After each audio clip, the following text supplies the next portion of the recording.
Shalom, shalom, peuple de Dieu. C'est encore le frère Désir depuis l'Allemagne.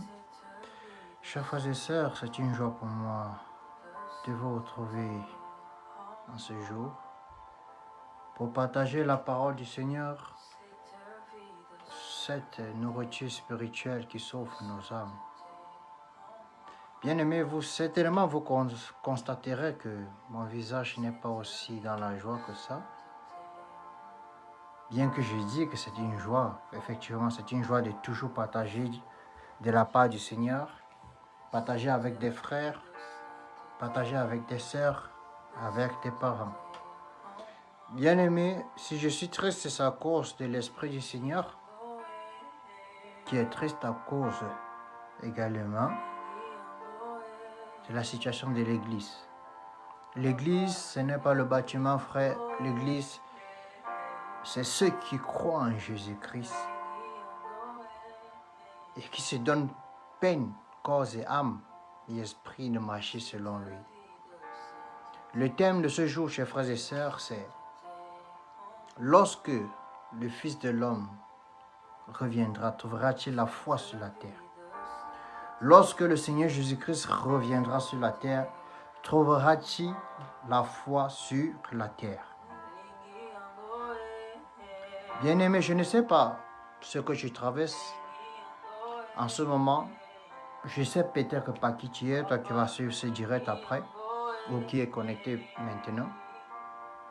Mais ce que je vais te dire, c'est que le Seigneur est fidèle en toutes choses. Il n'y a rien, je dis bien, il n'y a rien, bien-aimé, que le Seigneur ne puisse faire. Il n'y a rien. Même Satan a été créé par Dieu. Alors, il n'y a aucune situation qui peut amener un enfant de Dieu à perdre la présence du Seigneur. S'il veut rester accroché au Seigneur, je ne vois pas de situation. Alors si le Seigneur me demande aujourd'hui de faire ce direct, c'est parce qu'il y a les uns et les autres qui doivent être interpellés. Peut-être ça sera ton cas, mon frère. Peut-être ça sera ton cas, ma soeur. Peut-être ça sera ton cas, maman. Peut-être ça sera ton cas, papa, chers parents. Je vous inviterai à prendre vos marqueurs de différentes couleurs ou vos souligneurs pour marquer ces passages dont nous allons lire et dont le Seigneur m'a recommandé de lire, de partager avec vous. Comme je dis, le thème d'aujourd'hui, chers frères et sœurs, chers parents, c'est « Quand le Seigneur reviendra, trouvera-t-il la foi sur la terre ?» Nous commençons, chers frères et sœurs, par la lecture dans Luc chapitre 18. Luc chapitre 18, verset 8. Luc chapitre 18, verset 8. Nous dit ceci. Je vais lire et j'espère que vous qui êtes connectés, vous me suivez maintenant. Et pour ceux qui vont se connecter après, je vous inviterai vraiment à lire et après méditer encore ces passages lorsque vous serez seul chez vous. Luc chapitre 18, verset 8 nous dit ceci. « Mais quand le Fils de l'homme viendra, trouvera-t-il la foi sur la terre ?» Mais quand le Fils de l'homme viendra, trouvera-t-il la foi sur la terre? Bien-aimé, est-ce que tu as la foi? Ma soeur, est-ce que tu as la foi? Mon frère, est-ce que tu as la foi? Chers parents, est-ce que vous avez la foi? Est-ce que vous croyez en celui qui a donné sa vie pour vous? Est-ce que vous êtes prêts à tout pour demeurer accroché à lui? Malgré tout ce qui se passe dans vos vies comme challenge. Est-ce que malgré les challenges du quotidien, vous êtes apte à renoncer à tout pour le suivre? Et si le Seigneur me donne ce thème, c'est parce que l'Église est en train de mourir. La froideur est en train de remplir les assemblées dans le monde entier. Même celles qui se disent éveillées ou réveillées sont en train de dormir. La minorité est celle qui est étouffée. Cette minorité est celle qui cherche le Seigneur et c'est elle qu'on étouffe. Beaucoup préfèrent suivre ceux qui sont des diseurs de bonne aventure. Ces voyants qui ont quitté les forêts, qui sont ancrés dans les églises, portant des costumes, qui passent le temps à faire des prédications basées sur la vanité de ce monde, à faire des prophéties du 1er 31. Des prophéties qui sont basées rien essentiellement sur la chair et jamais sur le salut de l'âme. Or, le plus important, c'est le salut de nos âmes. Parce que si à l'instant je parle, bien-aimé, où irai-je, moi, Yédésia? Où irai-je? Vu qu'on fera tous face au trône de Dieu, sans exception, où irai-je? Est-ce que tu as la foi en cet instant que je parle? Est-ce que tu as encore la foi? C'est ça la vraie question. Est-ce que vous avez encore la foi, chers frères et sœurs? Si ce n'est pas le cas, alors je vous inviterai après cette vidéo, ce message du Seigneur, à aller au pied de la croix, à aller prier, que le Seigneur se manifeste dans vos vies, que le Seigneur restaure le feu dans vos vies, que le Seigneur restaure sa présence, son Saint-Esprit dans vos vies, que son feu consume en vous tout ce qui n'est pas de lui, tout ce qui vous empêche de marcher comme il souhaite, tout ce qui vous distrait, tout ce qui vous donne d'être découragé. Que l'Éternel Dieu vous donne cela par son Esprit Saint. Bien-aimés, nous continuons la lecture dans Jean chapitre 8. Jean chapitre 8, versets 31 à 32. Quand le Seigneur est triste, ça fait mal, parce qu'il te communique son état. Il te communique son état. Le Seigneur est triste à cause de l'Église. Jésus-Christ est triste à cause de l'Église. Le Saint-Esprit est triste constamment à cause de nous. Il faut que ça cesse, bien-aimés. Il faut que cela cesse. Nous sommes dans Jean chapitre 8, versets 31 à 32.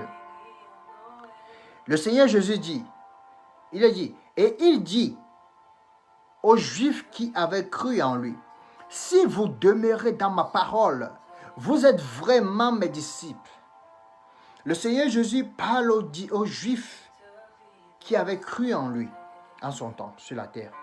Il a dit, si vous demeurez dans ma parole, alors vous êtes vraiment mes disciples. Bien-aimé, est-ce que tu demeures dans la parole du Seigneur? Est-ce que nous demeurons dans la parole du Seigneur? Combien de temps accordons-nous à la méditation de la parole? Combien de temps? Combien de temps passons-nous dans la présence du Seigneur? Combien de temps? C'est facile d'accuser autrui. C'est facile d'accuser autrui. C'est vrai que tu as des ennemis, spirituels peut-être, et même physiques. Mais si tu ne passes pas le temps dans la présence de ton Dieu, de ton protecteur, de ton bouclier, de ta forteresse, comme David pouvait le dire, comment vas-tu agir dans ta vie?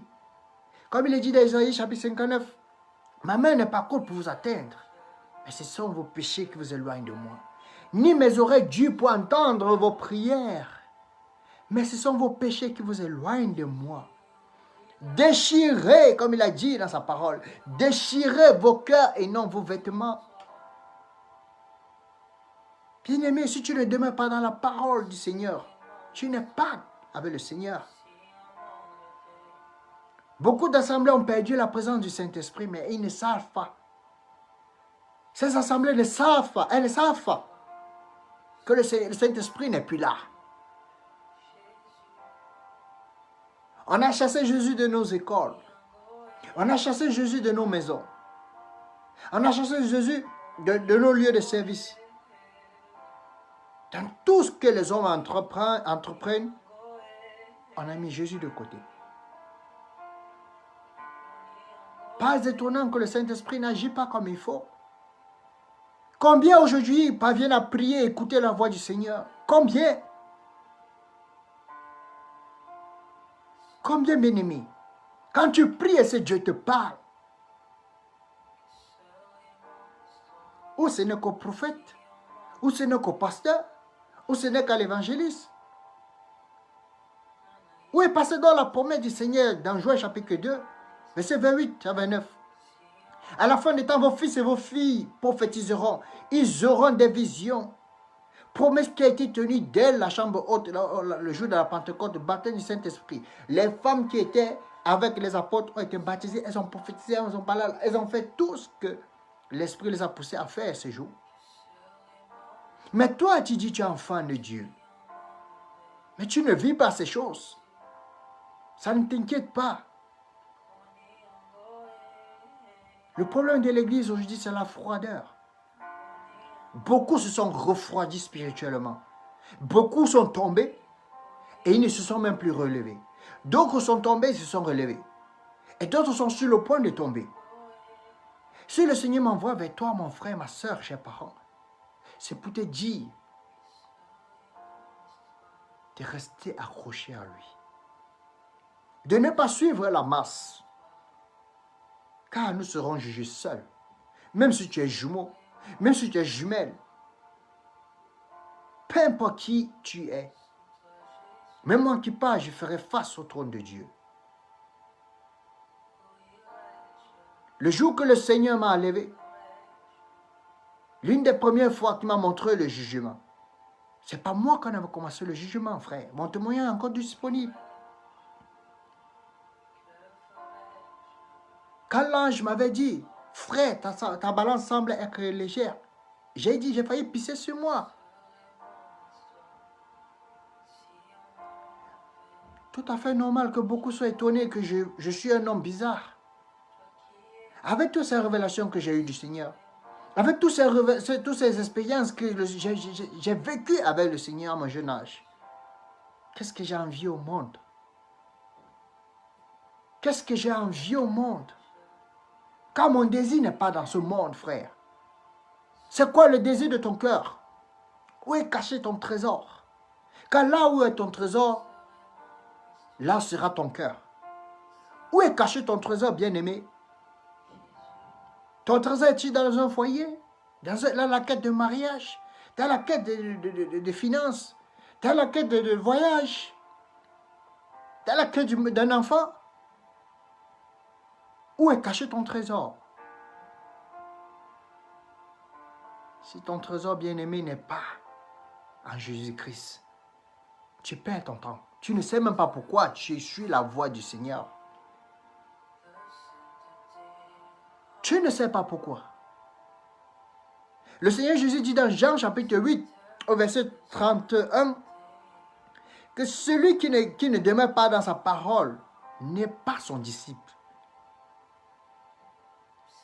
Est-ce que demeurer dans la parole du Seigneur, c'est appliquer, garder ses commandements? Comme il est dit dans 1 Jean, nous reconnaissons que nous sommes les frères et le Seigneur lorsque nous gardons les commandements du Seigneur. Garder les commandements, appliquer ces commandements.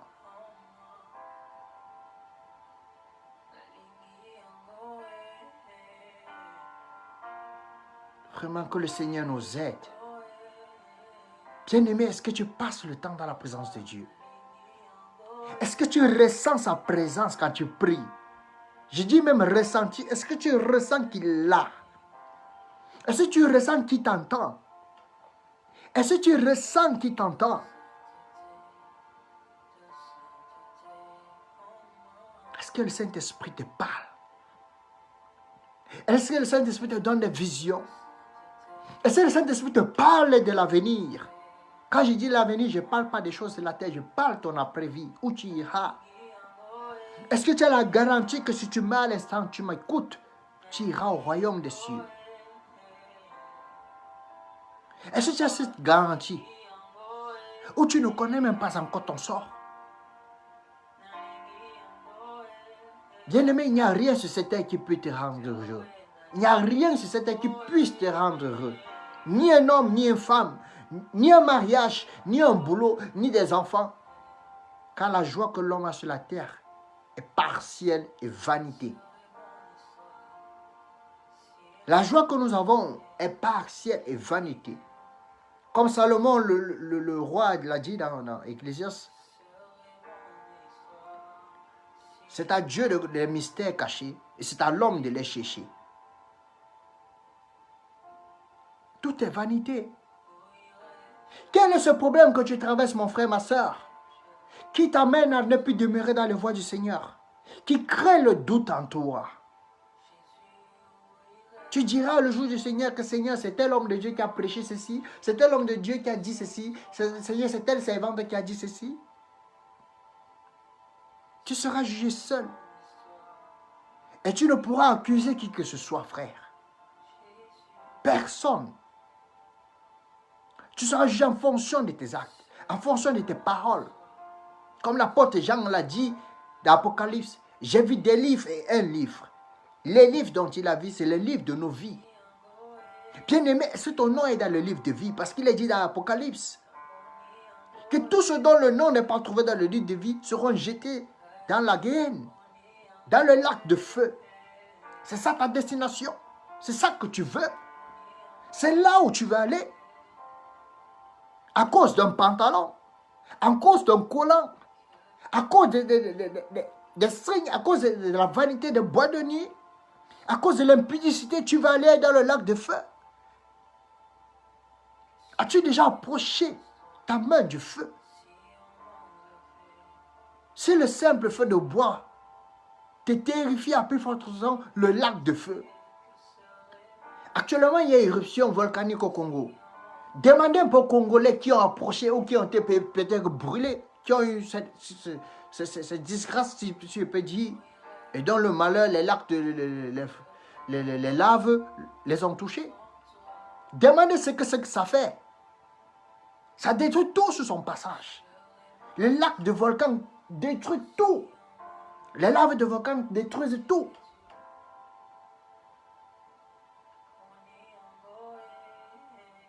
Où veux-tu aller? Jeune frère, tu penses que tu as encore du temps devant toi. À ceux-là qui disent, non, je veux vraiment suivre Dieu, je veux vraiment marcher selon ses commandements, mais je pense que je ne suis pas encore prêt. Bien-aimé, quand seras-tu prêt? Quand le moment viendra, quand ça sera bon, je vais suivre le Seigneur.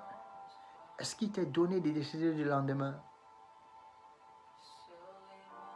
Cela ne revient-il pas à l'Éternel? Peux-tu augmenter une seconde à ta vie, frère, au Dieu minier? Pourquoi dis-tu donc ce langage constant? Quand je serai prêt, je donnerai ma vie à Christ. Et si la mort te prenait? Et si tu faisais un accident? Et si tu avais un arrêt cardiaque ou je ne sais trop, tu souffrais d'une maladie qui t'amène sans te prévenir? Car oui, avant que le Seigneur ne revienne, l'ange de la mort agit. Et je tiens encore à préciser selon que le Seigneur m'a donné de parler. Le dernier ennemi de l'homme, c'est l'ange de la mort. C'est la mort, c'est pas Satan. Satan sera jeté en enfer, dans le lac de feu, avant l'ange de la mort et le séjour des morts. Mais Satan, qui aujourd'hui te combat, qui fait tout là pour t'entraîner avec lui, il connaît sa sentence. Mais toi, tu ne connais pas encore ta sentence. Si Satan se donne toutes les forces qu'il peut, tous les fétiches qu'il peut, pour pouvoir détruire les âmes, les amener en enfer, c'est parce qu'il sait qu'il était condamné. Et comme il est méchant, il ne veut pas mourir seul, il va entraîner bon nombre avec lui. Que cela ne soit pas ton partage, bien-aimé. Que cela ne soit pas ton partage, jeune sœur, toi qui te dis encore jeune, toi qui te dis encore belle. Tu as 2 gars, 1, 2, 3, 4 et même plus parce que tu veux le iPhone, tu veux le Samsung, tu veux toutes ces choses, c'est vanité. Qui dans ta famille est mort et allé dans le tombeau avec ces choses? Connais-tu le sort de ceux qui sont morts à ta connaissance? Sais-tu d'où ils se trouvent? Ne sais-tu pas que lorsque Dieu est patient dans ta vie, c'est parce qu'il t'accorde le temps de te repentir?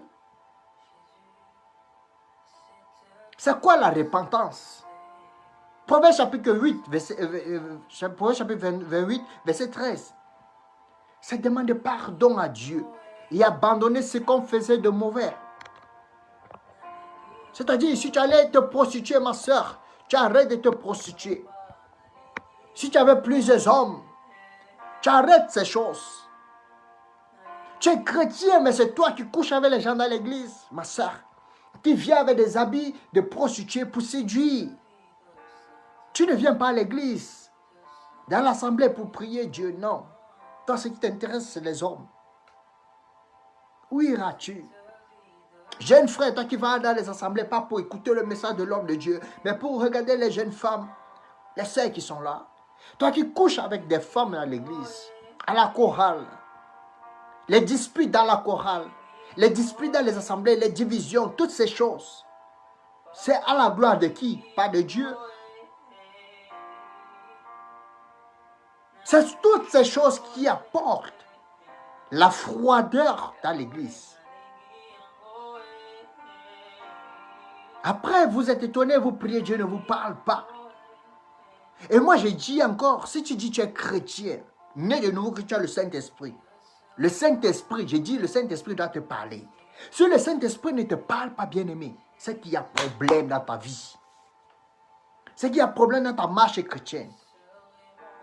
Soit tu n'accordes pas du temps à ce Saint-Esprit, dans la méditation, dans la prière, le jeûne, soit tu es dans une double vie, tu es dans le péché conscient, et tu es en même temps avec le Seigneur. Et le Seigneur dit dans l'Apocalypse, je vomirai tous ceux qui sont tièdes. Les choses du monde t'ont amené à abandonner à peu. Satan ne vient pas te brusquer. Il te prend tout doucement. Tu aimes l'alcool, il te donne des amis qui aiment l'alcool. Un peu, on t'amène à recommencer à boire. À aller dans cette chose de déviance. Qui dit être alcoolique, parler d'impudicité automatiquement et tout ce qui va avec la débauche. Où te trouveras-tu? Et si tu mourrais pendant que tu consommais ces choses, dans les milieux impurs, plein d'iniquité, quel Dieu sais-tu en allant en boîte de nuit? Quel Dieu sais-tu en allant dans les snack bars? Qui? Quel est ce Dieu? Ou tu crois qu'il suffit d'aller à l'église, donner l'offrande, la dîme? On n'achète pas Dieu, bien-aimé. Bien-aimé, on n'achète pas Dieu. Tout ce que tu as, tout ce que tu possèdes, et toi-même, tu appartiens à Dieu. C'est pour ça que le Seigneur Jésus a dit dans Matthieu, que donnerait l'homme pour le salut de son âme? Rien, tu ne peux pas acheter ton âme. Car lui, il a payé ton âme. Nous continuons, chers frères et sœurs, toujours dans Jean. Jean chapitre 12. Jean chapitre 12, versets 25 à 26. Bien-aimé, c'est triste. Après tout, ce n'est pas l'homme de Dieu qui va te condamner. Ce n'est pas l'homme de Dieu qui va te juger. Si on t'interpelle, ce n'est pas qu'on ne t'aime pas, ce n'est pas qu'on te juge. C'est parce qu'on sait ce qui vous attend. Ces hommes de Dieu qui, je me permets de le dire parce que Dieu m'a donné la permission de le faire maintenant. Ces hommes de Dieu qui vous égarent, qui vous prêchent des miracles du 1er au 31, qui passent le temps à combattre les sorciers, même là où il n'y a pas de sorciers. Mais jamais ils ne prennent le temps de vous parler du retour du Seigneur Jésus. Jamais ils ne prennent du temps de vous parler du jugement dernier. Jamais ils ne prennent du temps pour parler de la sanctification. Tu dis que tu es chrétienne, mais ta tête est pleine de parures de Jézabel. Tu adores quel Dieu? Ma soeur, même si tu as des visions, même si tu vomis le feu quand tu pries, tu iras en enfer. Si tu ne crois pas, attends le jour de ta mort. Toutes les femmes, je dis bien toutes sans exception, même si tu es spirituel, tu atteins quel niveau de spirituel? Si tu ne te sanctifies pas intérieurement comme extérieurement, tu iras en enfer. Le Seigneur a dit dans Jean, il a dit, ne vous réjouissez pas. Il a dit plutôt dans Matthieu, chapitre 10, si je ne me trompe, ne vous réjouissez pas de ce que les démons vous ont soumis à mon nom. Mais réjouissez-vous de ce que vos noms sont inscrits dans le livre de vie. Beaucoup ont le nom inscrit dans le livre de vie, mais chemin faisant, Jésus-Christ efface le nom du livre de vie. Pourquoi? Parce qu'ils ont abandonné le Seigneur pour le monde. Quelle est cette idolâtrie que tu as dans ton cœur? Vous les mamans là, maintenant je viens aux mamans. Tu es maman. Tu es même veuve. Tu es même célibataire. Tu fais quoi avec les faux cheveux sur ta tête? C'est pour plaire à qui même? Ne vois-tu pas que tu es prisonnière des choses de ce monde? Ne vois-tu pas que tu es sur l'emprise, bien que tu dis que tu es une femme spirituelle, de Jézabel? C'est toi qui fais make-up. C'est toi qui mets rouge à lèvres. C'est toi qui mets le noir. C'est toi qui mets les faux ongles. C'est toi qui enlève les cils, les soucis. Tu mets tout ce qui est faux. Vous corrigez Dieu à longueur de vie. Et vous vous attendez à ce que Dieu vous sauve. Bien-aimé, il est très dangereux. Je dis, il est très, très dangereux de marcher avec le Seigneur sans prendre conscience de son erreur. Parce qu'on ne connaît pas lorsque le Seigneur va décider de la fin de nos jours.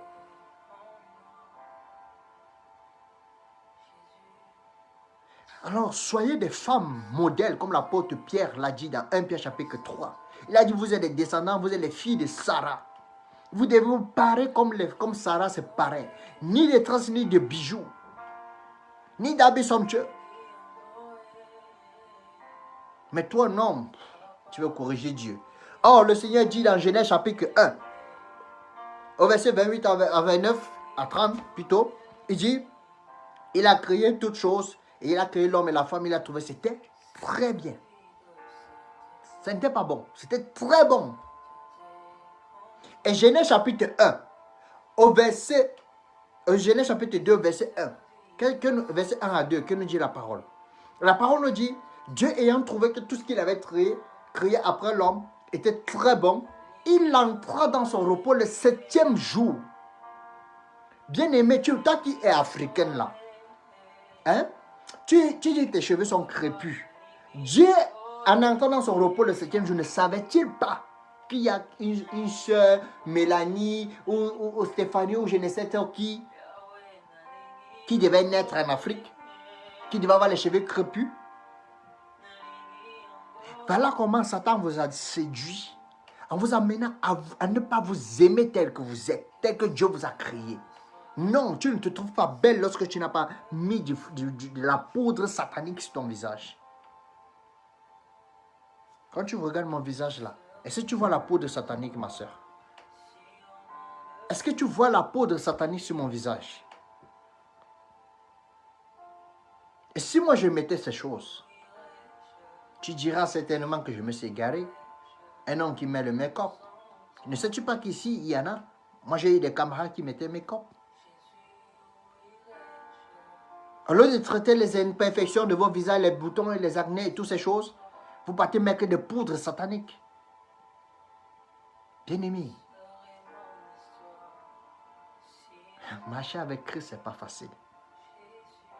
Marcher avec Christ, ce n'est pas facile. Moi, je l'avoue. C'est la loi du tout ou rien. Soit tu es avec Christ, soit tu ne l'es pas. Soit tu t'efforces d'entrer par la porte étroite, soit tu suis la voie large. Tu ne dois pas être spirituel à 99,99. Parce qu'un simple rouge à lèvres t'enverra en enfer. J'ai dit le simple rouge à lèvres t'enverra en enfer. N'en parlons pas du pantalon. Il n'est pas peigné à la femme du porteur du pantalon. Je le dis haut et fort. Et celui qui voudra contredire ce message du Seigneur, j'ai une question, une seule, à laquelle il doit répondre par oui ou non. Est-ce que c'est le Saint-Esprit qui t'a dit, révélé ou convaincu ou enseigné qu'il est permis à la femme de porter des pantalons, de mettre du make-up, de mettre les faux cheveux, de mettre les mèches et porter les bijoux? Je veux juste que tu me dises oui en commentaire. C'est par là qu'on reconnaît les vrais serviteurs de Dieu. d'être apte à affirmer ce qu'on dit par le cachet du Saint-Esprit. Sinon, n'importe qui peut prendre la Bible. Les musulmans aujourd'hui prennent la Bible, ils parlent partout dans la rue, dans les rues contre la religion chrétienne. Bien-aimés, faisons très attention. Jean chapitre 12, versets 25 à 26. Celui qui aime sa vie la perdra, et celui qui hait sa vie dans ce monde la conservera pour la vie éternelle. Dit le Seigneur Jésus. Celui qui aime sa vie la perdra, et celui qui hait sa vie dans ce monde la conservera pour la vie éternelle. Bien-aimé, est-ce que tu hais ta vie? Est-ce que tu hais la vie sur la terre? Quand on dit haïr ici, ce n'est pas vouloir se suicider, non. C'est détester tout ce qui est mal. C'est d'accepter, abandonner tout ce qui plaît aux hommes sur cette terre. C'est d'accepter de se séparer de tout ce dont nous étions captifs dans notre passé quand on était païens. Pour toi qui es jeune, ça peut être la cigarette, la drogue, ça peut être les piercings, ça peut être les make-up pour toi qui es jeune, ma soeur. Make-up, les faux cheveux, les mèches, toutes ces choses, là, pantalons, talons, les longs talons là. Est-ce que tu es prêt à abandonner ces choses pour suivre Christ? Est-ce que tu es prête, ma soeur, à couvrir ton corps comme une vraie chrétienne doit le faire? Est-ce que tu es prête à couvrir ta tête lorsque tu pries?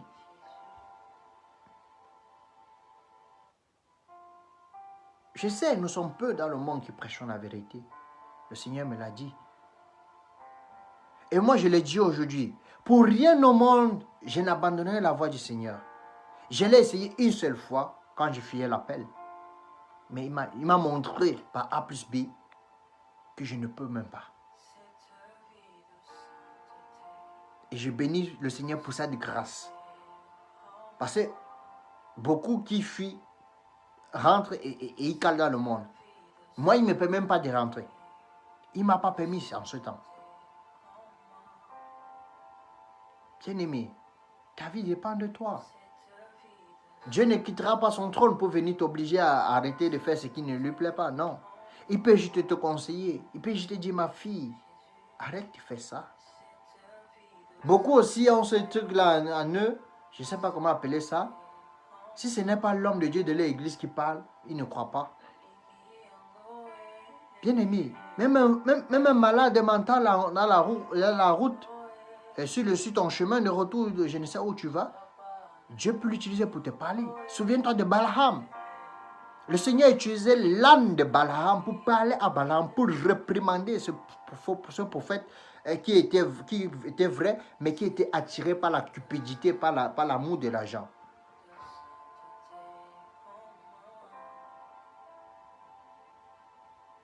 Combien de personnes jusqu'à ce jour t'ont interpellé, ma soeur, maman, frère, papa? Combien t'ont-ils interpellé? Est-ce que tu sais que le jour de ta mort, toutes ces fois que ces gens t'ont parlé, le Seigneur te remontera toutes ces choses, il te rappellera toutes ces choses, toutes ces fois qu'on t'a parlé de sa part et tu as refusé d'écouter? Parce que tu veux suivre Jésus-Christ, mais ta main est sur la charrue. Ta main est sur la charrue, mais tu veux regarder derrière. Il n'y a personne qui veut suivre Dieu, faire la volonté de Dieu et qui s'embarrasse des choses de cette vie. Est-ce que tu hais ta vie, comme le dit dans Jean chapitre 12, verset 25 à 26? Celui qui ne hait pas sa vie ne peut pas plaire à Jésus, ne peut pas plaire à Dieu. Si tu aimes ton enfant plus que Dieu, plus que Jésus, ça ne passe pas. Si tu aimes ton prochain, ton mari, ta femme, tes frères, ton boulot, tout ce qu'il y a sur cette terre, plus que Jésus, plus que Dieu, ça ne passe pas. Car le premier commandement, c'est que tu aimeras l'Éternel Dieu de toute ta force, de toute ta pensée, de tout ton être. Et le deuxième qui résume tous les autres, c'est que tu aimeras ton prochain comme toi-même. La froideur est en train de détruire l'Église à petit feu. un peu, on manque de prier. On a la paresse. Un peu, on passe plus de temps devant la télévision. Est-ce que vous savez que la télévision, c'est un mot, un mot, c'est l'un des, plutôt, c'est un mal plutôt, qui détruit beaucoup de vies. C'est la télévision qui intoxique notre jeunesse. C'est la télévision qui amène nos jeunes frères et nos jeunes sœurs à vivre la promiscuité, à vivre l'impudicité, les déviances. Même les plus petits enfants sont exposés à l'homosexualité, à tous ces messages subliminaux qui sont cachés dans ces dessins animés païens. Mais c'est tellement sûr, je te dis de prendre ton codeur, décodeur, de jeter de côté, d'arrêter de visionner les films païens, tu vas dire que je suis extrémiste, n'est-ce pas? Oh, c'est pour ton bien. Et après tout, lorsque nous faisons quelque chose, ce n'est pas pour nos frères, c'est pour toi, même pas pour le Seigneur, c'est pour toi. C'est nous qui avons besoin de Dieu. Ce n'est pas Dieu qui a besoin de nous. Est-ce que vous comprenez ça, frère? C'est nous qui avons besoin de Dieu et non Dieu, nous. Est-ce que vous comprenez? C'est nous qui avons besoin du Seigneur. Et lorsqu'on a besoin de quelqu'un, on va vers lui. Apprenez à haïr vos vies. J'aime ma vie sur la terre. Il n'y a rien qui m'intéresse. Rien. Tous ceux qui sont autour de moi le savent. Avec tout ce que moi j'ai vu, je suis devenu un homme bizarre, comme beaucoup le disent. Que je suis devenu très bizarre. Parce que je suis désintéressé de tout. Je travaille parce que il faut que je travaille pour pouvoir me nourrir, pour pouvoir m'habiller, pour pouvoir prendre soin de ce dont le Seigneur me confie. Sinon, je suis dégoûté de tout. Si le Seigneur, même à l'instant que je parle, me prend bien aimé, moi, je serai dans la joie. Tous ceux qui me connaissent autour de moi savent que c'est l'une des meilleures joies. C'est l'unique même meilleure joie que j'aurai dans ma vie. De m'en aller de cette terre selon la volonté de Dieu. Donc jusqu'à présent, je fais l'œuvre du Seigneur. Mon combat n'est plus au niveau du physique. Mon combat au niveau de l'intérieur de mon cœur. De contrôler mes pensées. Quand les pensées viennent du cœur, et ces pensées engendrent le péché la mort. La convoitise des yeux nourrit nos cœurs de pensée. Tu passes 10 heures de temps devant la télévision, à regarder des séries, des journaux télévisés, et tu ne parviens même pas à passer 1 heure à lire la Bible, la parole de Dieu.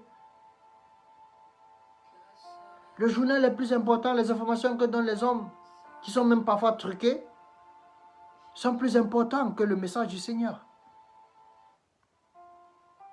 Combien de temps accordes-tu à la méditation, mon frère, ma soeur? Tu passes plus de temps devant les dessins animés, devant les jeux vidéo, au téléphone, avec les copains et les copines, avec la famille. Qu'en est-il du Saint-Esprit? Est-ce que le Saint-Esprit te parle, ma soeur, mon frère, bien-aimé? Est-ce que vous prenez conscience que vous allez mourir un jour? Est-ce que vous prenez cette conscience-là? Parce que vous allez mourir. Vous n'êtes pas éternel, frère. Je ne suis pas éternel. Et parce que je sais que je ne suis pas éternel, je fais tout pour être en ordre avec Dieu à tout temps, à tout moment.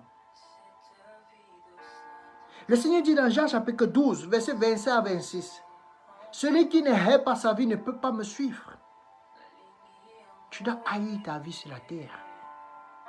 Bien-aimé, tu dois haïr ta vie, comme les prophètes l'ont fait de l'ancien temps, comme les premiers apôtres l'ont fait. Ils ont renoncé à tout pour suivre Christ. Il y a quoi qui me retient sur la terre? Rien. C'est un mariage dont tu veux. Dieu n'est-il pas capable de te donner un mariage? C'est en allant chercher le mari dehors de ta propre volonté, tu penses que tu vas avoir le mari que Dieu t'a promis ou t'a réservé? Ou c'est la femme que tu cherches, mon frère? Quelle est cette histoire que nous vivons de ces derniers jours-ci dans l'église, où les hommes, les chrétiens en particulier, abandonnent la foi en Christ pour aller malgré les interpellations du Seigneur, se livrer aux païens? Combien de chrétiens se marient avec des chrétiens de nos jours? Après, quand ils sont mariés, ils souffrent, ils passent le temps à pleurer. Vous pleurez quoi? Supportez. Quel rapport y a-t-il entre le païen et le chrétien? Le dit 2 Corinthiens chapitre 6, verset 17 à 18. Toi, comme tu aimes mieux les dits des hommes, tu préfères abandonner Dieu, ton assemblée même au plus, pour suivre les hommes. Tes copines ne t'apprécient plus parce que tu as commencé à marcher, à t'habiller selon la sainteté de Dieu. Non, ça te dérange. Tes copines vont-elles être avec toi au jour du jugement? Pour vous qui êtes dépouillés, selon que le Seigneur le demande à 2 Timothée chapitre 9, 2 Timothée chapitre 2 verset 9 et dans 1 Pierre chapitre 3. Vous êtes dépouillés. Est-ce un homme qui vous a convaincu de vous dépouiller? Non. Mais d'où vient-il que vous, subitement, vous voulez retourner à vos vomisseaux? Commencer à porter les mèches, les greffes, tous ces le make-up et toutes ces fausses choses. Toutes ces fausses choses-là ne vous amèneront rien de bon. Je dis rien. Pour toi qui es jeune, non, tes amis ne te trouvent plus attirant. Ils te trouvent bizarre. Parce que tu ne parles plus des femmes avec eux. Parce que tu ne parles plus des sujets bizarres. Lorsqu'ils programment aller voler même certains trucs, toi tu ne veux pas aller avec eux. Ils te mettent de côté, mais toi ça t'offense au point où tu préfères renoncer à ta foi pour suivre tes amis païens. Entre le païen et toi qui es chrétien, qui doit montrer la voie à l'autre? Qui? Le Saint-Esprit a traité à cause de nous.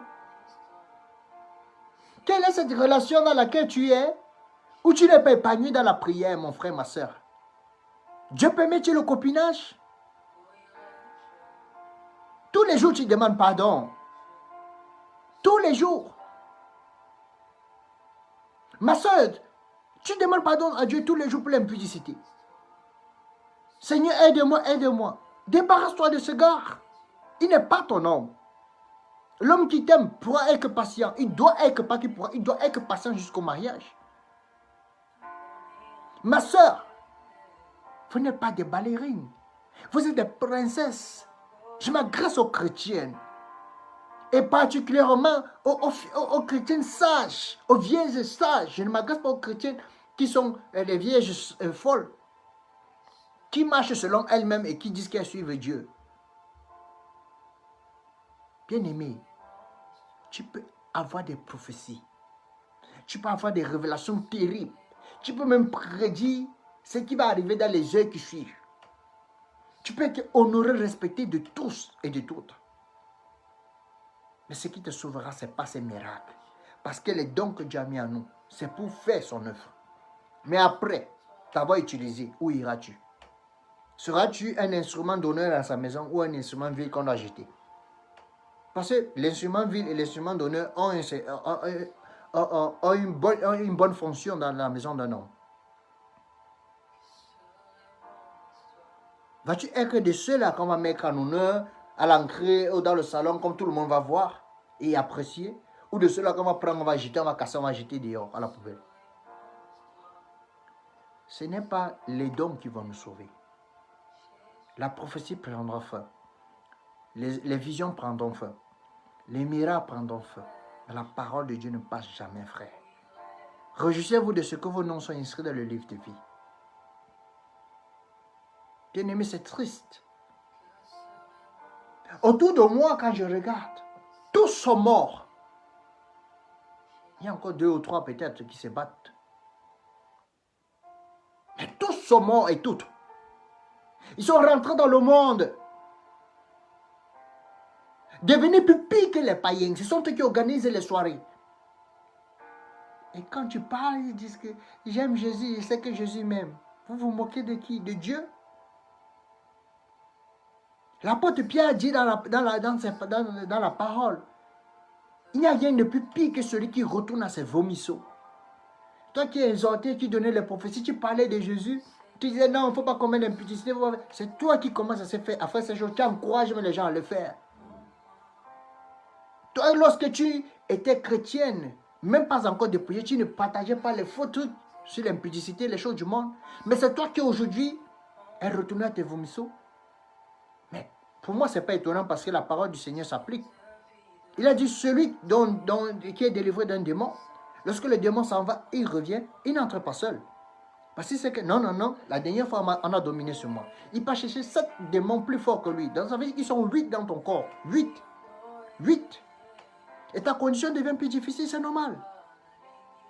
Ceux qui ne teintaient pas ses cheveux commencent à teinter ses cheveux. Ceux qui ne mettaient pas les piercings commencent à faire des piercings, des tatouages. Bien-aimé, tu vas mourir un jour. Est-ce que tu prends conscience de ça? Je peux bien me livrer à l'impudicité. Je suis un homme beau. Mais je sais ce que j'ai vu. Bien-aimé, que ça ne te trompe pas. Ça va pourrir. C'est juste une enveloppe. C'est juste une enveloppe. Le corps de l'homme, c'est juste une enveloppe. Ça va pourrir comme le fruit que tu manges. Il suffit que Dieu élève la vie. Quand tu coupes un fruit d'un arbre, la sève qui donne la vie, après un certain temps, quand ça sèche, ça meurt, ça pourrit. Demain, lorsque Dieu retire son souffle de vie, tu pourris, ton corps pourrit, et toi tu prends en jugement. Il est donné à un homme de mourir une seule fois, après quoi vient le jugement. Où iras-tu? Combien de temps accordes-tu dans la prière? Tu es devenu froid, tellement froid que lorsqu'on te parle même de Dieu, tu n'as plus envie d'entendre. Toi qui étais au départ, tu étais zélé ma soeur, zélé mon frère. Non, tu aimais parler de Dieu. Tu cherchais toujours à parler, même aux païens, c'est toi qui parlais. Tu avais le feu en toi. Où est passé le feu du Saint-Esprit? Tu dis que tu as des problèmes.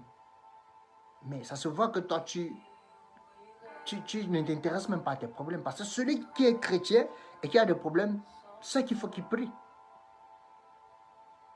Mais toi, tu ne pries pas. Tu cherches la solution parmi les hommes. Or, le Seigneur est là pour résoudre tes problèmes. Combien sont retournés à leur vomisseau? Combien ont recommencé à vivre l'impudicité dans le secret? Combien ont commencé à voler dans le secret? Combien ont commencé à faire du mal aux gens? Combien sont retournés à l'alcool, à la cigarette, dans les boîtes de nuit, les snack bars? Combien? Mais lorsque vous les voyez, ils ont l'apparence de sainteté. Ils vont vous dire, non, Jésus, oh, ils ne savent pas que Dieu voit et Dieu expose. Je ne suis pas parfait, frère. Mais je me donne corps et âme pour plaire au Seigneur. Et pour rien au monde, je l'ai dit, je n'abandonnerai le Seigneur. J'ai des faiblesses. Et comme je connais mes faiblesses, j'ai fait en sorte de ne pas permettre à ces faiblesses de m'éloigner du Seigneur. Ça n'arrivera pas. J'ai supprimé beaucoup de contacts de ma liste de téléphone. Femmes comme hommes. Les sœurs et les frères qui étaient chrétiens, qui sont tombés, qui ne veulent pas revenir à la foi là. Je ne sais plus ce que toi et moi va causer. Je te mets de côté. Une fois que je constate que tu me parles plus des choses du monde que le Seigneur, moi je te banque. Tu ne me sers plus à rien. Tu vas m'amener à être concentré sur la chair et non sur l'esprit.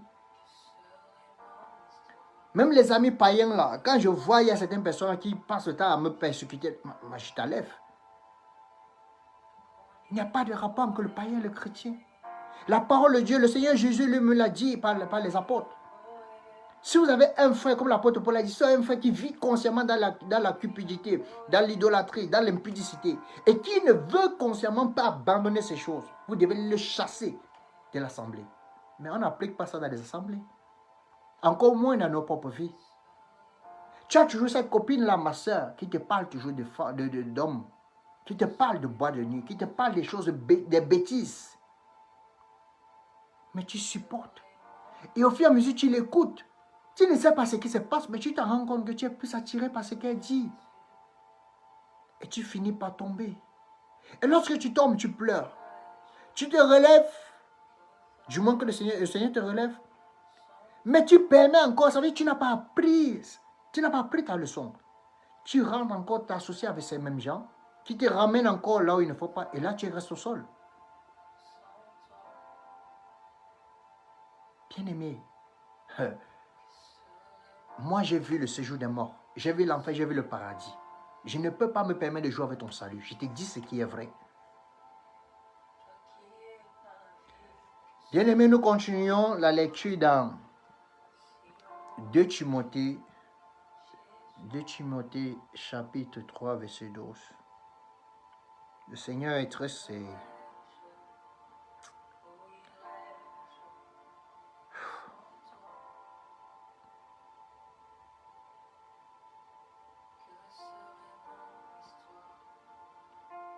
C'est pas facile de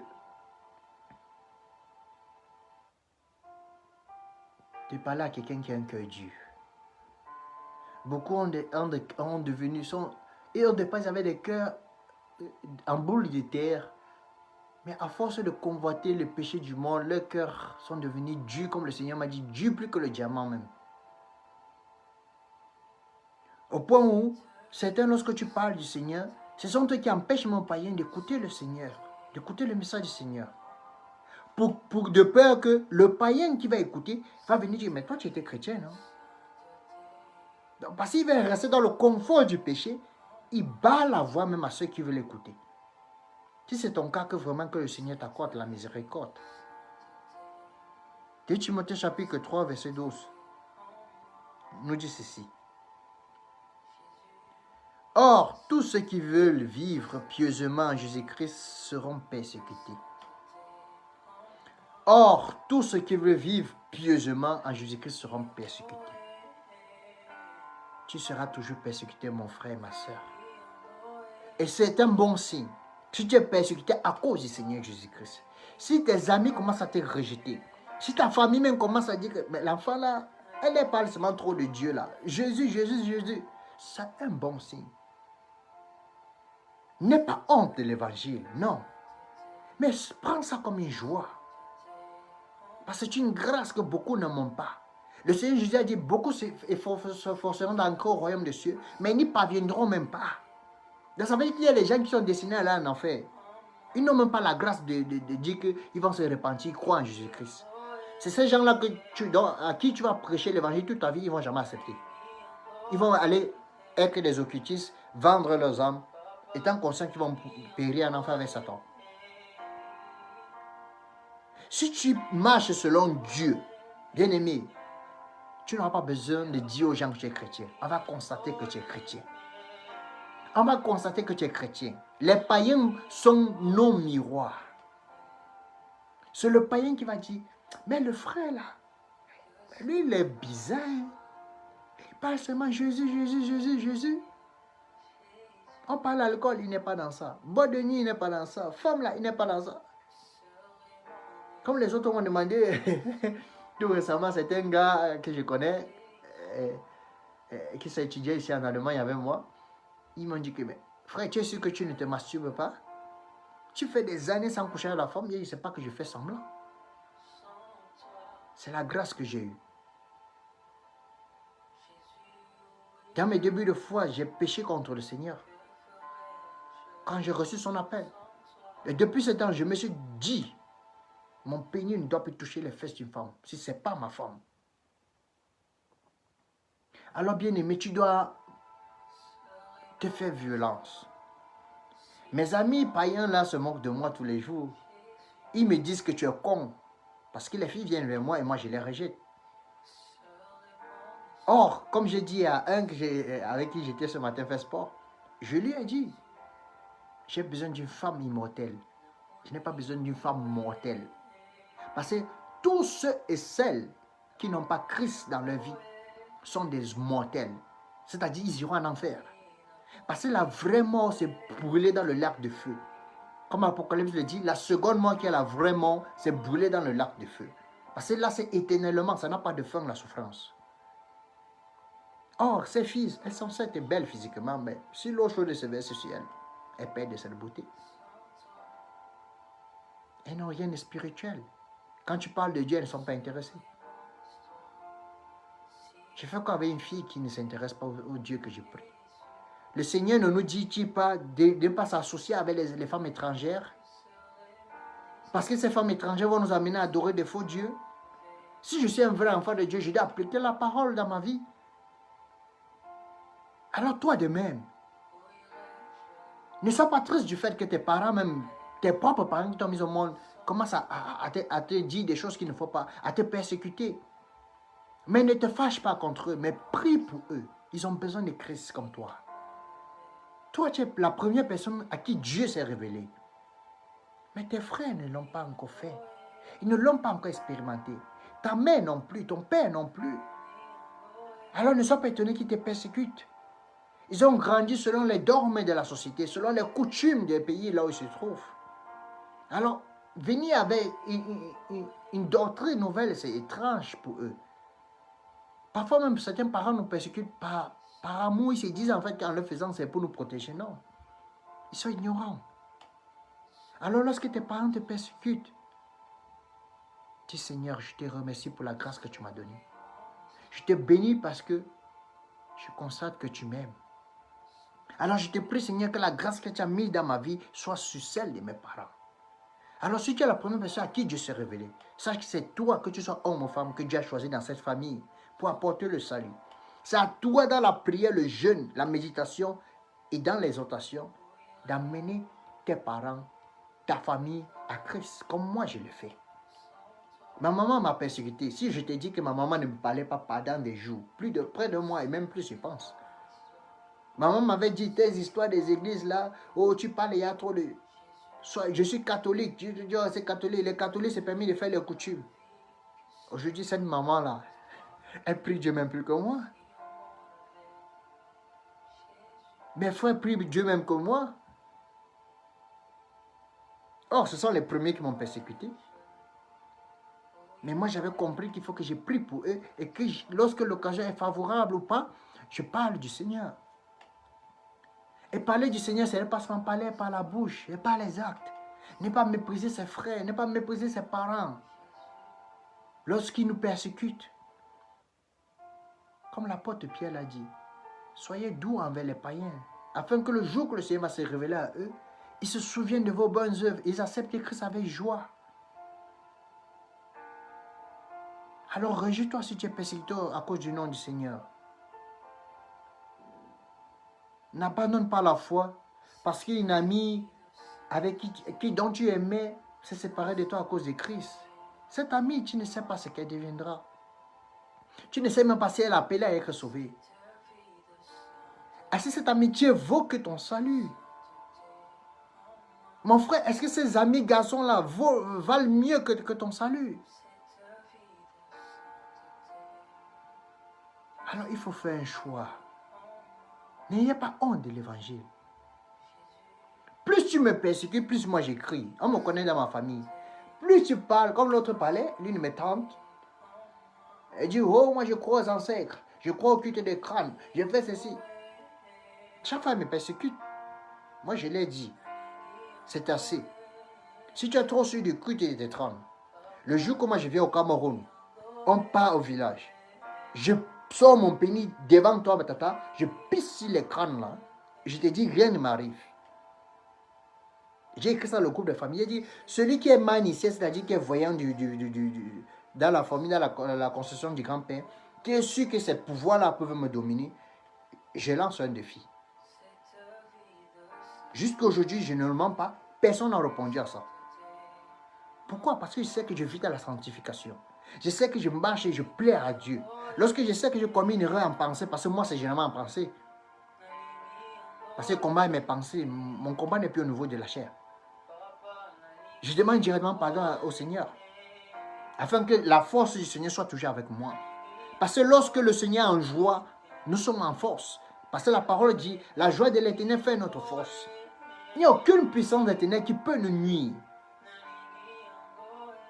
Un homme comme moi qui n'a plus peur de la mort, qu'est-ce que le féticheur va me dire? Je finis avec toi spirituellement et physiquement. Bien-aimé, sachez qui vous êtes. Si Dieu t'a choisi, il sait pourquoi il t'a choisi. Tu es peut-être le dernier enfant ou le premier ou l'enfant qui est au milieu. Il n'a pas pris tes frères pour rien. Il sait pourquoi il t'a choisi, mon frère, ma soeur. Tes genoux, c'est ça ta force.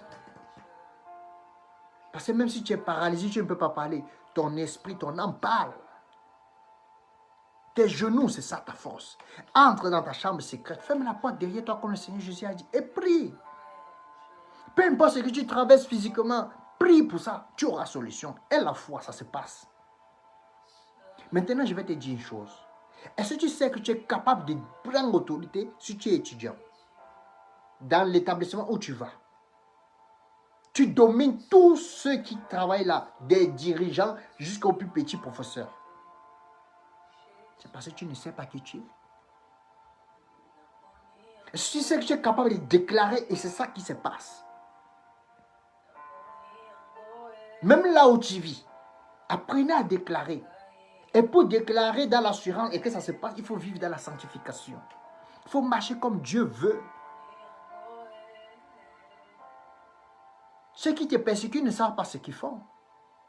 Ils se moquent de toi, ma soeur, parce que tu t'es dépouillé, tu ne portes plus les faux cheveux, tu ne portes plus les perruques, tu ne portes plus le make-up, toutes ces choses, les faux ongles.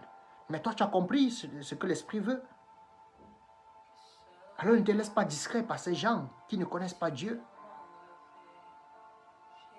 Bien au contraire, par ta manière de te vêtir décemment et ta manière de marcher avec le Seigneur, beaucoup vont suivre le Christ. Comme je dis, ce n'est pas ton comportement que tu vas amener les gens à Christ. Ce n'est pas en disant que je suis chrétien ou chrétienne. Apprenons à craindre Dieu. Et encore même, je dis, meilleur lorsque tu aimes Dieu. Est-ce que tu aimes Dieu? Parce que craindre, la parole dit, la crainte est une preuve de peu d'amour. Or, l'amour parfait bannit la crainte. Moi, j'aime le Seigneur. Je ne fournis plus d'efforts pour obéir. Parce que j'aime le Seigneur. Bien aimé, il faut aimer le Seigneur. Il faut s'aimer soi-même. Il n'y a rien à cette vie. C'est une voiture que tu veux. Si tu as cette voiture, tu iras où? Si tu meurs dans cette voiture, tu iras où? C'est un boulot. C'est quoi qui détient les pensées de ton cœur? Bien-aimés, nous continuons dans 1 Pierre chapitre 4, verset 12 à 16. 1 Pierre chapitre 4, verset 12 à 16.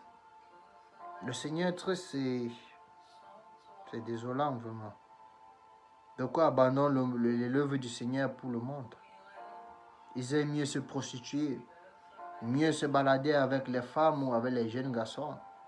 Ils aiment mieux se livrer à la volonté de ce monde par rapport à Christ. Et après, quand il meurt, on dit paix à son âme. Quelle paix? Il n'y a pas de paix. 1 Pierre chapitre 4, verset 12 à 16. L'apôtre Pierre dit, « Mais bien-aimés, ne trouvez pas étrange d'être dans la fournaise de l'épreuve, comme s'il arrivait quelque chose d'extraordinaire. Mais réjouissez-vous au contraire de la part que vous avez aux souffrances de Christ, afin que vous soyez aussi dans la joie et dans l'allégresse lorsque sa gloire paraîtra. » Bien-aimé, tu dois être dans la joie lorsque tu es persécuté. L'apôtre Paul l'a dit dans 2 Timothée chapitre 3, verset 12. L'apôtre Pierre le dit aussi dans 1 Pierre chapitre 4, verset 12. Réjouissez-vous lorsque vous êtes persécuté à cause du nom du Seigneur. Tes amis se moquent de toi parce que tu ne bois plus l'alcool comme moi. Ça change quoi dans ta vie? Ce sont eux qui payent ton loyer? Non. Ce sont eux qui te donnent à manger? Non. Ce sont eux qui prennent soin de toi et ta famille? Non. Celui qui vit, en fait, selon les regards des gens, est un homme perdu. Et c'est pour ça que beaucoup aujourd'hui veulent avoir les plus grandes marques, les plus grandes voitures, les plus grands appareils, téléphones, je ne sais pas, je sais trop quoi, ou habits somptueux, parce qu'il veut être vu. Mais si tu hais ta vie, selon que le Seigneur Jésus le veut, tu vas vivre selon que le Seigneur te guide. Alors ce que les gens vont dire de toi, tu t'en fous. Parce que tu sais ce que tu veux. Tu sais où tu vas.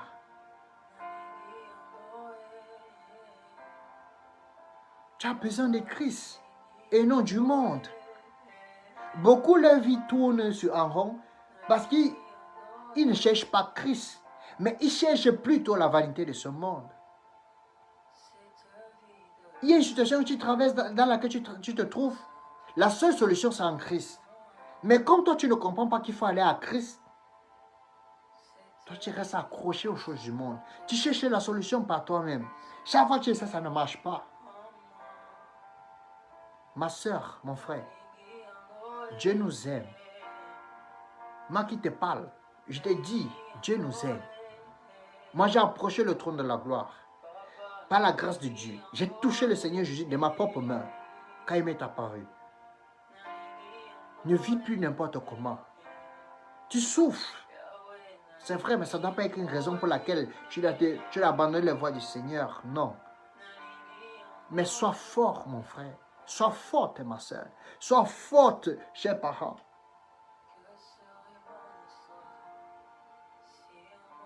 Le Seigneur a besoin des gens qui l'aiment. Et non des gens qui sont constamment tournés vers la vanité de ce monde. Alors réjouissez-vous lorsque les païens disent du mal de vous à cause de Christ. Lorsque vos amis vous abandonnent à cause de Christ. Lorsque vos propres familles vous persécutent à cause de Christ. Réjouissez-vous. Car c'est une bonne chose de souffrir pour Christ. C'est une part que nous avons en Christ de souffrir dans nos chairs. Avant, tu te faisais plaisir selon que tu veux, tu marchais selon que tu veux. Mais maintenant, tu ne peux plus le faire parce que tu as accepté Christ dans ta vie. Tu deviens esclave de Christ. Parce qu'avant, tu étais libre à l'égard de la loi de Dieu, à l'égard de Christ.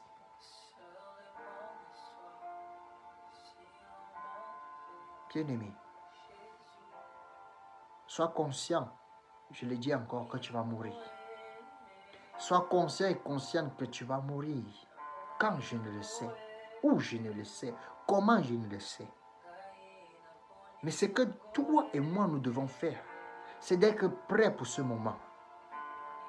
Prêts pour le départ de ce monde. Parce que la terre, ce n'est pas la vie ici. Ça, c'est une vie, et c'est une vie provisoire. La vraie vie, c'est l'éternité. Mais où allons-nous passer cette éternité?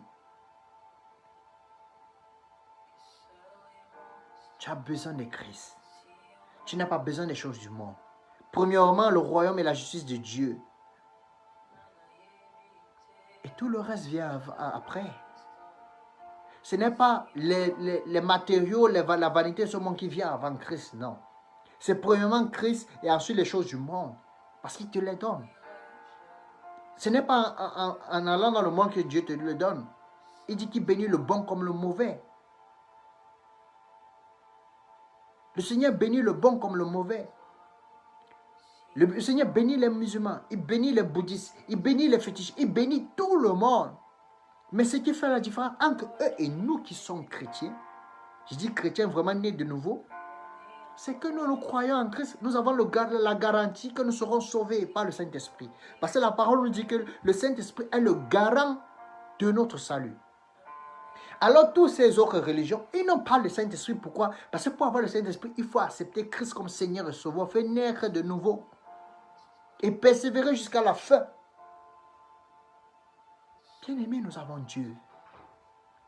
Bien-aimés, nous avons tout en Christ. Christ est ma joie. Christ est ma force. Christ est mon espérance. Alors si je perds l'espérance que j'ai, je suis un homme mort. Je ne suis qu'une coquille. Une feuille de papier dont le vent souffle comme il veut. Mais si je demeure ferme en Christ, dans mon espérance, rien de ce monde ne peut me prendre. Rien. Il y a quelle situation que je peux traverser aujourd'hui et que je vais pleurer? Pleurer de chagrin parce que la vanité sur moi m'a attristé? Non. Tout ce que je fais, ce n'est pas pour moi. C'est pour ceux qui viendront après moi. Car mon cœur n'est pas sur la terre. Ça doit être ton cas. Tu dois être fier de vouloir partir. Et non vouloir prolonger les jours sur la terre. Pour demeurer maintenant dans ton péché. Si Dieu décide de prolonger tes jours, gloire à lui. S'il décide d'abréver tes jours, gloire à lui. Mais pourvu que tu sois dans la réjouissance, dans la joie, que tu sais où tu vas. Alors ne soyez pas dans la tristesse lorsque les hommes vous persécutent à cause de Christ. C'est un piège. Et c'est le problème de l'Église aujourd'hui. Beaucoup de jeunes frères et jeunes sœurs et même des parents abandonnent la foi à cause des persécutions. Vous êtes cette semence-là, ils sont ces semences-là dont le Seigneur a parlé, qui tombent sur le rocher, qui ne trouvent pas de racines et qui après meurent. Alors soyez enracinés en Christ. Nous continuons dans Actes des Apôtres, chapitre 14. Actes des Apôtres, chapitre 14, versets 21 à 22.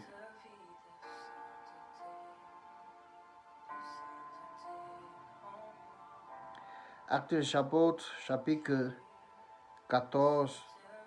Actes des Apôtres, chapitre 14, versets 21 à 22. Ok. Je lis, j'espère que vous lisez avec moi, frère. La parole dit ceci. Ça, il s'agit de Paul et Barnabas, les apôtres qui étaient allés évangéliser à Antioche, d'où ils ont reçu pour la première fois le nom des chrétiens. La parole dit, quand Paul et Barnabas eurent évangélisé la ville d'Antioche et firent un certain nombre de disciples, ils retournèrent à Lystre et à Icône et à Antioche, fortifiant l'esprit des disciples, les exhortant et à persévérer dans la foi. Et disant, voici le passage qui nous aime, qui nous aide dans ce partage. Et disant que ce n'est pas beaucoup de tribulations qu'il nous faut entrer dans le royaume de Dieu. Paul et Barnabas disaient aux disciples, aux chrétiens de leur temps, que ce n'est pas beaucoup de tribulations qu'il nous faut entrer dans le royaume de Dieu. C'est pourquoi, bien-aimé, tu t'armes de cette pensée. Comme Christ a souffert dans sa chair, toi aussi tu vas souffrir dans ta chair. Peut-être que les hommes vont te persécuter comme les musulmans persécutent et tuent même les chrétiens. Comme les Chinois tuent même les chrétiens. Comme les gars de la Corée du Sud, du Corée du Nord tuent les chrétiens physiquement. Mais ça peut aussi être que toi, là où on ne te persécute pas physiquement, mais tu as la persécution de ta chair en fait. Tu ressens, la chair veut que tu ailles te livrer à la prostitution. Ma soeur te dit non, ce n'est plus mon partage.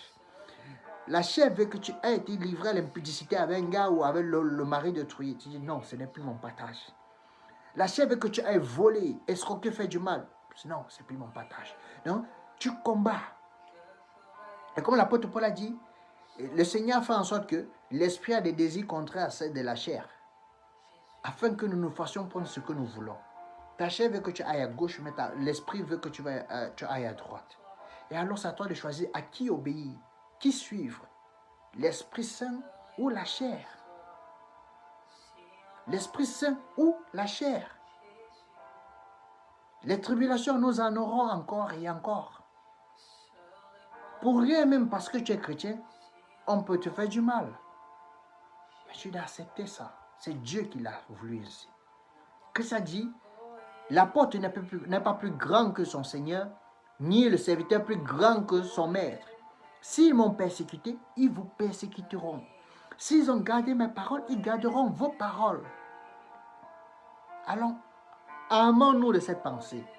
Et si nous nous amons de cette pensée, cela nous empêchera, mes chers frères et sœurs, à renoncer, à refroidir et à renoncer à la foi, comme c'est le cas aujourd'hui. Je dis sincèrement, je suis déçu, pour ne pas dire l'esprit, parce que quand l'esprit est triste, je comprends qu'il est déçu. Beaucoup abandonnent la foi. Et ça, c'est l'apostasie. À cause de quoi? La vanité de ce monde. Ils courent derrière les mariages. Ils courent derrière les voitures. Ils courent derrière les grandes marques. Parce qu'ils veulent plaire aux hommes. qui sont païens aveuglés. Comment des aveugles peuvent conduire des gens qui sont censés montrer le chemin? Toi qui es chrétien, c'est toi la lumière. La parole dit que nous sommes la lumière du monde. Notre lumière, la lumière de Christ doit éclairer tous ceux qui sont autour de nous. Nous sommes le sel de la terre. Si le sel perd sa saveur, avec quoi l'assaisonnera-t-on? Garde ta saveur, mon frère, ma soeur, maman, papa. Renonce fermement au péché. Renonce fermement à toute animosité, à toute colère. Renonce fermement à tout ce qui peut t'amener à faire ce que Dieu ne veut pas. Pour toi qui es dépouillé, qui est une vierge sage, qui ne porte plus le make-up, tous ces faux cheveux, talons, les longs talons et toutes ces choses de Jézabel, ne te laisse pas décourager. Tu es sur la bonne voie. C'est le commandement du Seigneur, ce n'est pas l'Ancien Testament, c'est le Nouveau Testament. 1 Timothée chapitre 2 verset 9. Que les femmes ne se pas ni de tresses, ni de bijoux, ni de perles. 1 Pierre chapitre 3.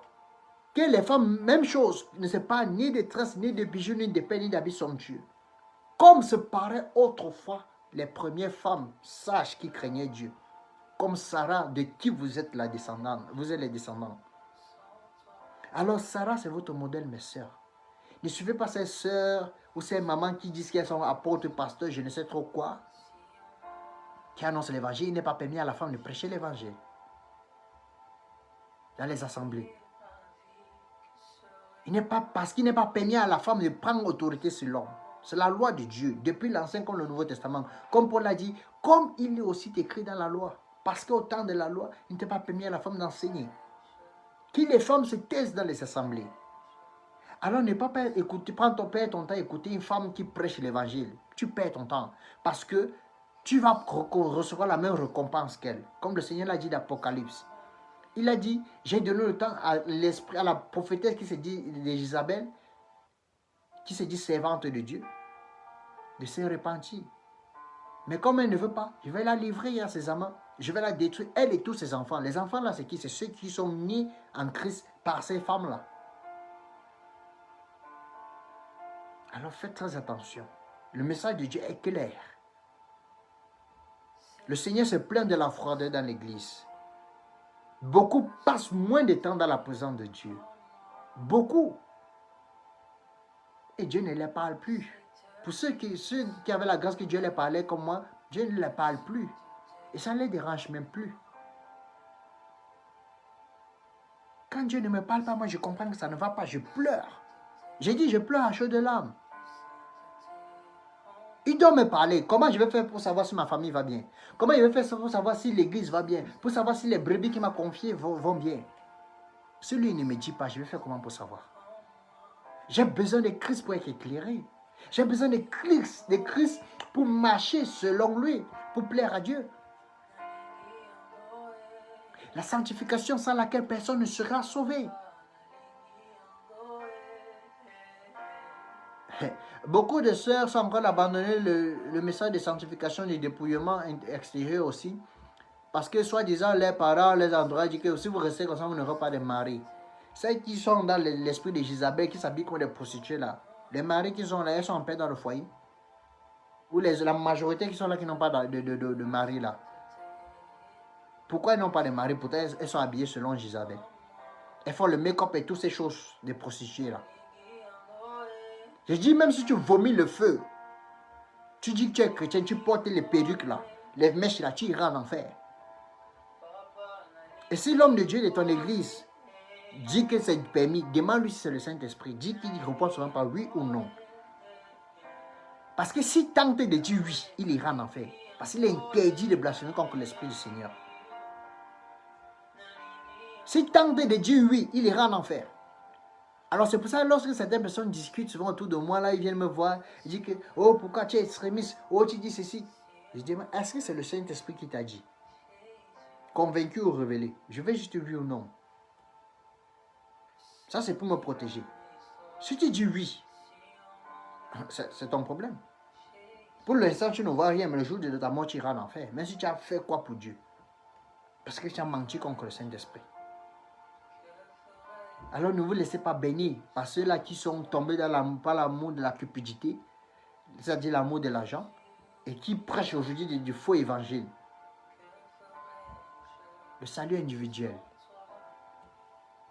Et je termine dans Luc chapitre 17, verset 26, qui dit, le Seigneur Jésus dit, ce qui est arrivé au temps du prophète Noé arrivera en notre temps. C'est-à-dire quoi? Au temps de Noé, quand Noé prêchait comme je prêche, il disait, répentez-vous, répentez-vous, le Seigneur va détruire la terre. Personne ne croyait, on se moquait de Noé. Pendant ce temps, il fabriquait l'arche. Les gens se moquaient de lui, on ne croyait pas en lui. Et il fut le seul, lui et sa famille, qui fut sauvé. Ils furent les seuls, lui et sa famille. Tous ceux qui vivaient sur la terre sont morts dans le déluge. Or, s'ils avaient prêté attention à Noé, ils devaient vivre. Le Seigneur Jésus dit, son avènement sera comme au temps de Noé. Au temps de Noé, les hommes se mariaient. Ils mariaient les filles, ils buvaient le vin, ils se livraient à la débauche, à tout ce c'est tout ce qu'ils voulaient. Jusqu'au jour où Dieu a décidé de détruire la terre avec l'eau. Et moi, je te dis, avant que Jésus-Christ ne revienne, la mort agit. Peut-être ça ne va pas te trouver vivant ou vivante. Alors pour ça, tu dois te préparer. Tu dois chasser la froideur qui est en toi, la lourdeur qui est en toi. Ça, c'est l'ennemi qui veut te distraire. Parce que si tu chasses la froideur qui est en toi, tu vas poser des actes dont tes ennemis, même spirituels, ne vont pas comprendre. Tu as un pouvoir illimité. J'ai dit illimité. J'ai dit illimité. Satan lui-même ne peut rien faire devant toi. J'ai dit, je n'ai pas peur de la mort. Tu es féticheur, je t'affronte. Peu importe qui tu es, les loges là, je t'affronte. Combien de fois j'ai dit ici sur mon Facebook aux satanistes là, et aux satanistes de m'affronter? Parce que ce n'est pas moi qui les affronte, c'est l'Esprit de Dieu. Moi, physiquement, ils vont finir avec moi. Mais c'est parce que c'est que j'ai le Saint-Esprit. J'ai dit, enfin un duel de 3 jours. Pendant lequel ils doivent me tuer. C'est-à-dire, on ne doit plus me voir prêcher. Mais s'ils échouent, au bout des 3 jours, ce sont eux qui meurent à ma place. Jusqu'aujourd'hui, personne ne s'est levé. J'attends ce jour. Parce que de toute façon, si je meurs, même moi, je suis content, je sais d'où je vais.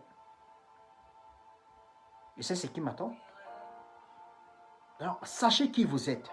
Ne vous laissez pas discret par ces soi-disant amis ou parents qui vont venir vous dire, oh, pourquoi tu es devenu comme ça? Oh, est-ce que tu es sûr que tu auras un mari? Est-ce que tu es sûr? Oh, tu es isolé. Oh, plaire à Dieu.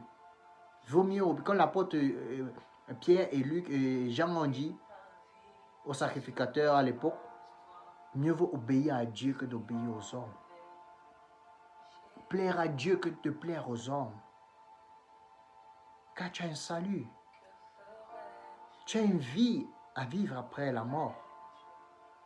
Tu as une destination finale. Qu'est-ce qui est plus important dans ta vie? C'est là où je termine. Qu'est-ce qui est plus important dans ta vie, chers frères et sœurs, chers parents? Les choses de ce monde ou le Seigneur? Ou même pas le Seigneur, ou ta destination finale? Le paradis ou l'enfer? Tu veux brûler éternellement dans le lac de feu? Ou tu veux être dans la présence de Dieu, dans la joie? C'est ton choix. Et tu ne pourras accuser personne, ni moi, ni personne. Je serai face à mon jugement seul. Pas avec mes frères, ni avec mes parents. Je vais répondre seul de mes actes. Et il en sera de même pour toi. Alors ne laisse pas Satan te distraire en manipulant les gens qui sont autour de toi, t'amener à avoir honte de la condition dans laquelle tu te trouves. Parfois, même si tu travailles des périodes difficiles, c'est Dieu qui permet pour t'enseigner, pour t'amener au désert, pour te parler. Mais comme tu es trop distrait ou discrète, tu te donnes à chercher la solution, à t'entonner comme un aveugle. En plein midi. Non.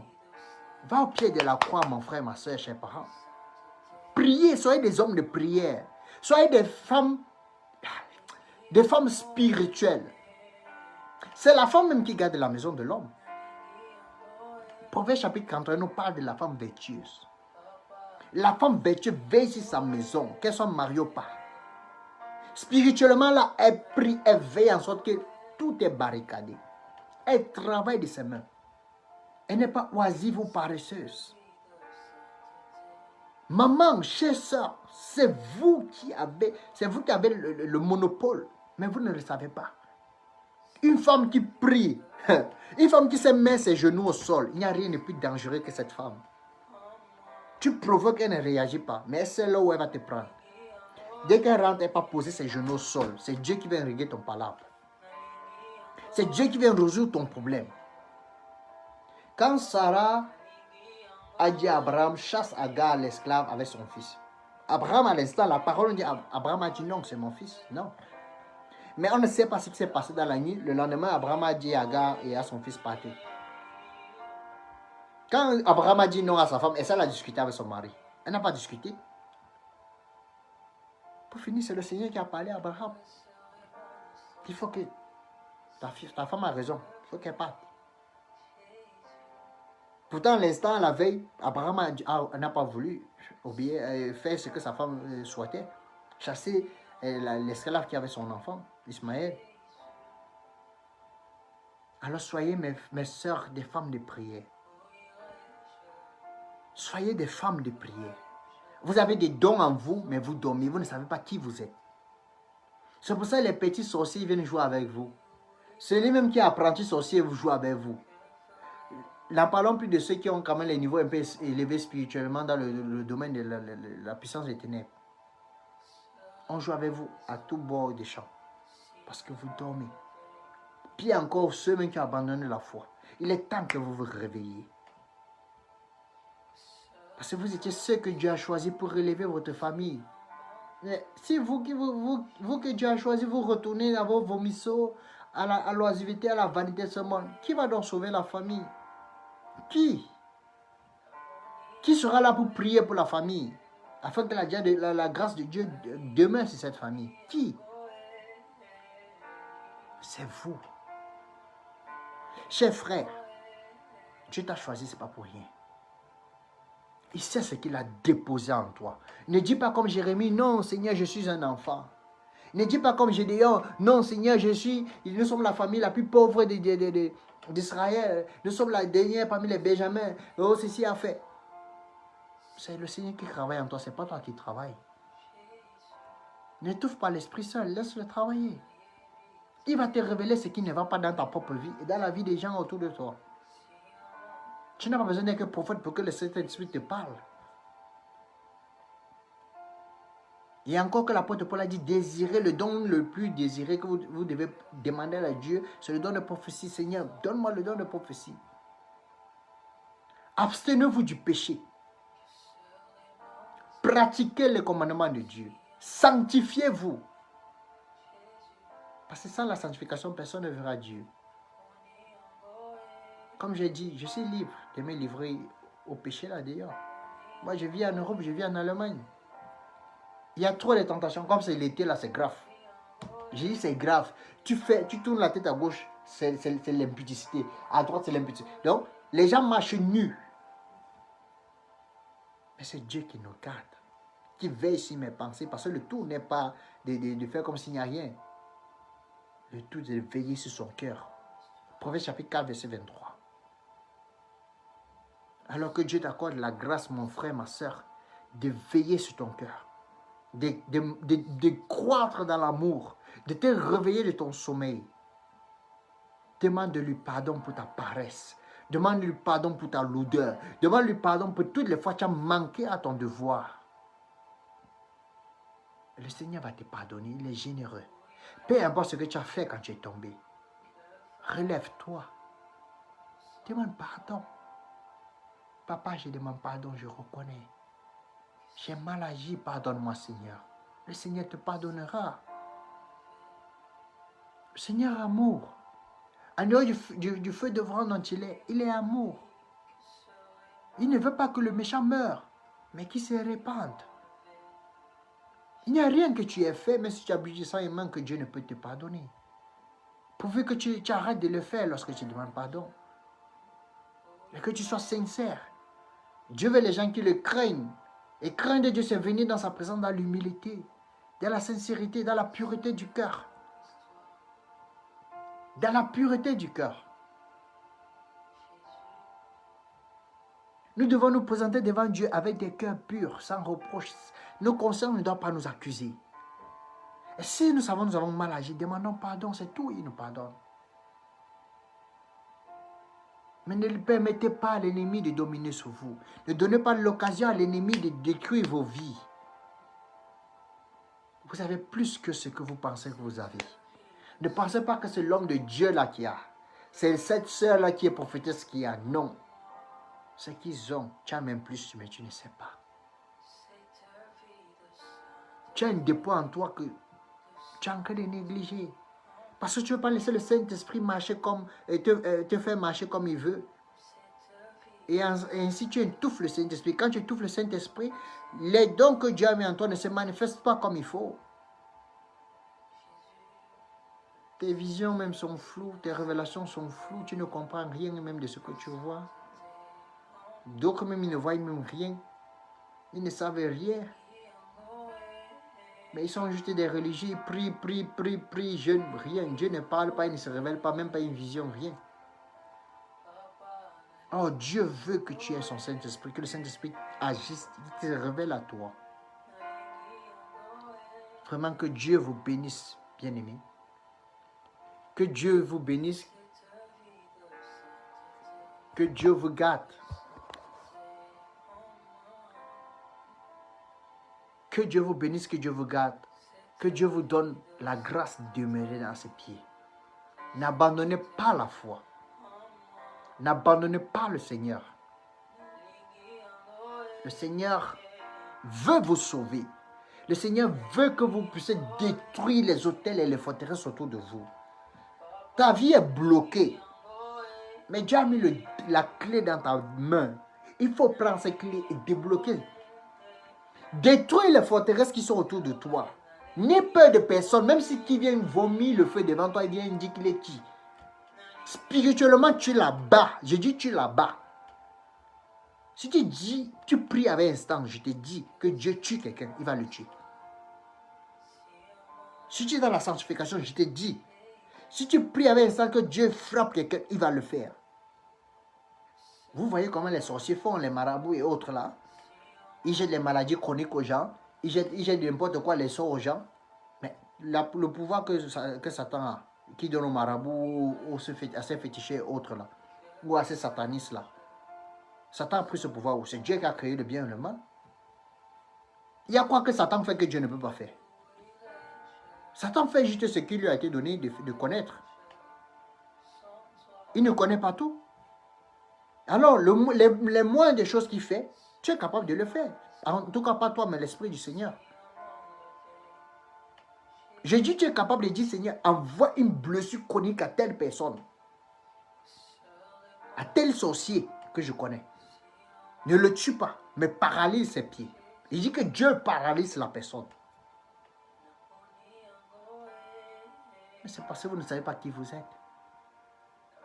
Quand Dieu te saisit, il te donne la sainte colère. Vous avez vu ce qui s'est passé avec Paul. L'apôtre Paul et Bar-Jésus, qui voulait empêcher au proconsul d'écouter l'évangile.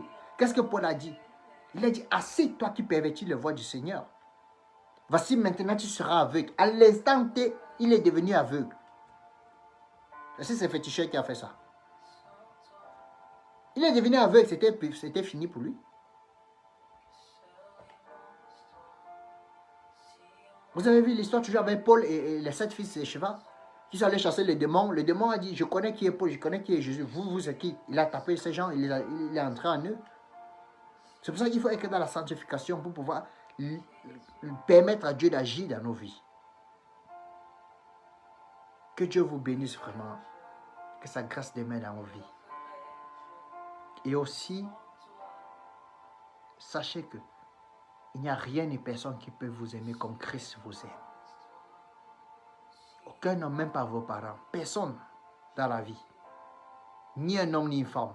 Personne ne peut vous aimer comme Christ nous aime. Personne ne peut nous pardonner comme Christ nous pardonne. Personne ne peut intercéder pour nous comme Christ intercède pour nous. Il est l'amour parfait. Il est l'homme parfait. Il est parfait sur tous les points.